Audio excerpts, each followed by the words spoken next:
Good afternoon, everyone. Today I'd like to talk to you about combat training.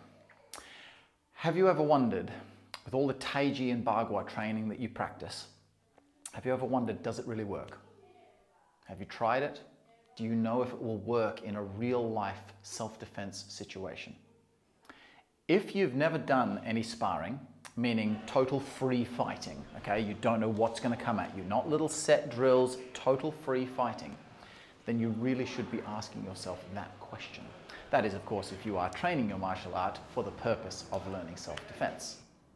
Most people who practice Taiji and Bagua and a lot of other traditional martial arts, they tend to practice forms and drills, set little routines they do with a partner, but they don't actually spar where they get punched in the face. Now, don't get me wrong, the forms and the drills are extremely important to your development as a martial artist. But on their own, they will not give you the tools you need to be able to defend yourself. Now, of course, it's not very practical to try to learn a defense for every single style out there.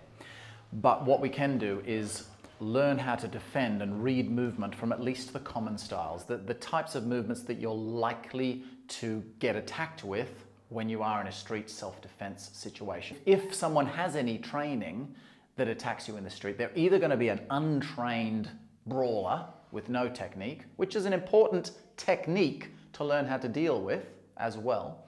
But if someone does have training, they're more likely to have training in one of these common styles. So it's very important that we learn how to deal with those styles, the movements, learn how to read those movements and become comfortable with that style, as well as learning how to take advantage of the weaknesses of each one of those styles. If you don't take your martial art training into a free fighting realm through sparring with protective gear on so that you can actually land your strikes without damaging each other, you'll never truly learn how to read your opponent's movement, how to hit a moving target, how to hit someone who's trying to keep you away from them, and just in general, how to deal with the chaos that is real fighting. We train in both ways. We will train against our own style, so I will fight one of my students just with whatever we feel like doing in the moment.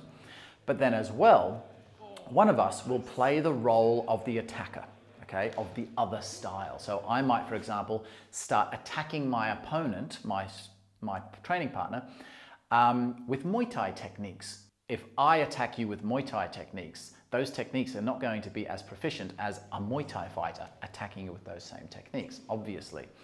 But at least through training them within your own club, learning how to deal with those techniques, those common attacking techniques, you'll at least give yourself a huge upper hand for when you do go and start sparring and playing around with other fighters. Or maybe you never even do that. At least you'll be able to have some idea of how those techniques work in a street fight. So this is what we do for a whole week, 6 days of training at the WTBA Combat Camp, which is held in Cardiff in the UK once a year. The next one is on the 28th of July till the 2nd of August. All the details of which are on the website, which I'll put the link in the description for you, so you can check that out and see if you might want to come along and join us. Combat Camp is open to everyone. As long as you've got a good attitude, we'll be happy to have you there. There's usually a good mix of different people, male and female, young, old, beginner, advanced, big and small. Even if you're from a totally different style, let's say you practice MMA, what you would get from this kind of workshop is you're not going to learn how to punch. You already know how to punch. You know how to kick. You know how to block punches and kicks. But the thing that you would find different to your current training is how these techniques apply to a self-defense situation. There's a lot of things in self-defense which have to be done differently than how you would do things in the ring. One very obvious one is how you hit with the fist. If you don't have a glove on your hand, there's a high risk you break your own hand. So you have to know exactly how to hit, where to hit, and how much force to use, these kind of things. Another thing would be, in a ring fight, you're constantly stepping backwards. Ring fighters are always doing big steps back. That's not such a good idea in self-defense, because someone attacks you, boom, it's on. They're just attacking you straight up. You don't know what's behind you. You don't know if there's someone standing behind you or if you're standing by a curb, something that could cause you to stumble and fall over.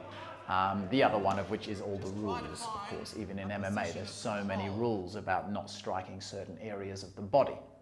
if you train your whole life with those rule sets, you're going to be vulnerable to attacks to those areas of your body. You're also not going to be subconsciously programmed to attack those vulnerable areas. And please note, before anyone starts commenting, that does not mean that I think tournament fighting martial artists won't do well in a street fight. Most of you, you're highly trained anyway, so you're still going to do very well in a street fight because you'll probably knock the guy out before he does any of those illegal strikes. Because let's face it, most people who attack you in the street aren't very well trained. But I still think you would find it highly interesting to see how things work from a different perspective, particularly those of you who are smaller of build. Because of course you'll be used to fighting in weight classes.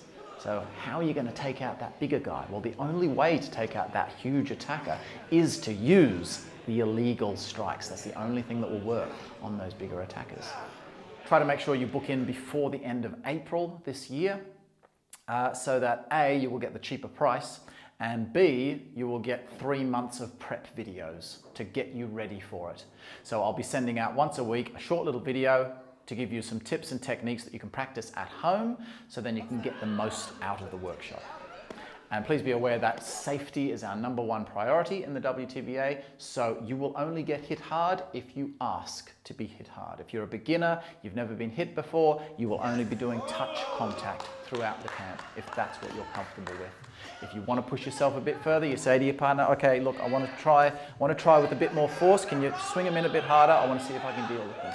So you always communicate with your partner, and you will not be paired up with someone who's just going to come at you and try to knock you out. Everyone should be training at their own level. Of course, eventually you need to sort of give yourself a bit of a push and take yourself out of your comfort zone, but not when you're a stark beginner. You just learn the techniques, learn how to move, learn how to read movement. So don't be scared. If you want to learn genuine fighting techniques, learn how to protect yourself, learn how to protect your family, and just be more confident within yourself, have a look at the details, book yourself in, and let me know if you want to come along. Good stuff, guys. Hope to see you soon.